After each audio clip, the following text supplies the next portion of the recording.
ప్రాణం అని విన్నవించు ఈ పాటని.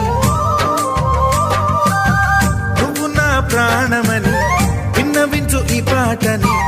ఎక్కడో దూరానున్నా చుక్కలే విన్నా గాని కదిలించలేదా కాస్త కూడా నీ మనసుని.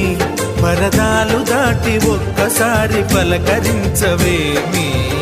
అందరినీ ఇలా వెంటపడి అడగాల సరదాగా నువ్వే ఎదురైతే సరిపోదా. నిద్రపోతున్న రాత్రి నడిగా గుటికి చేరిన గువ్వల నడిగా